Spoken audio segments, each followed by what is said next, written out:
My feeling is this: you can absolutely have a strictly platonic relationship with a man. New year about to start in 2026, and I thought it would be fun to close out the year with a question that I always get asked.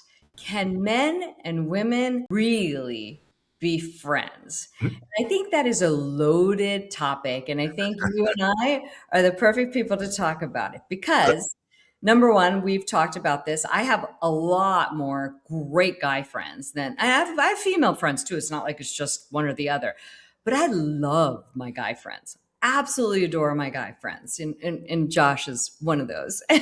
and and you, Josh, have a lot of female friends. So it's really interesting how we're very similar in that way. So I think you and I are the perfect people to talk about this topic because I've heard lots of people say it's impossible to have a friendship with a guy that's just platonic. And yet I have had that many, many times.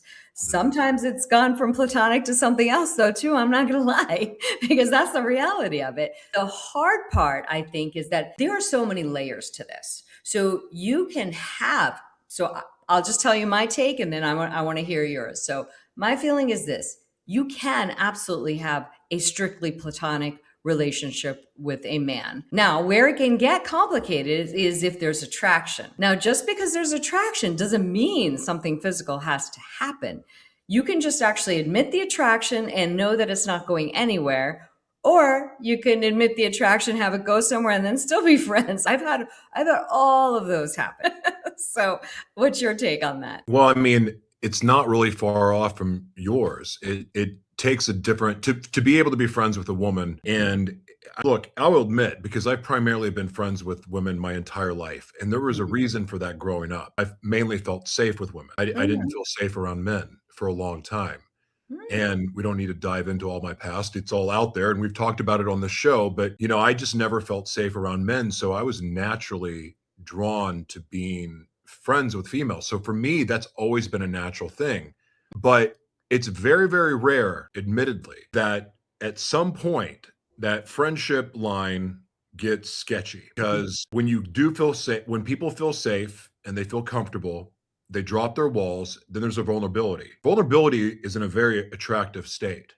And when you're pouring your heart open and you've ripped open your heart, or maybe even ripped open scabs, and you're bearing your soul with someone, there's a bond that forms. You can call it trauma bonding, but there's other forms of bonding. And then if there's chemistry, it's such an easy, natural thing to fall into of like, oh, just now we're making love. Now we're and then and you can get lost in that. And then through that, I mean, and I'm as guilty of this as anyone. The next thing I know, I'm in a relationship with somebody that I should have just been friends with. So for me, I've had to learn over time to really, and what that really comes down to through self-evaluation is just me compromising my own boundaries, or sometimes forgetting that there was a boundary there for me of we're just friends. And I'm sorry, I was going to ask you. So, how do you make that distinction in your thought process? How do you make that distinction of this person I should just be friends with, even though there's chemistry and attraction, versus this person maybe there's something more? Because sometimes the best relationships actually start in friendship too. So that's where I think it could get very tricky. it is. And I don't think it's a perfect science because, I mean, in the end, in a relationship, for it to be a long term, healthy relationship, there needs to be a foundation of friendship there. I believe that with all my heart because without that foundation, it just turns into something sexual and that becomes the main focus. And well, those sexual relationships can be fun, but that's also some of the most traumatizing relationships. So for me, instead of focusing so much on the other person and setting those walls, it's really for myself. Like I create my own boundaries with myself. And what it comes down to, it's just like with technology or anything else, we have to have some personal responsibility.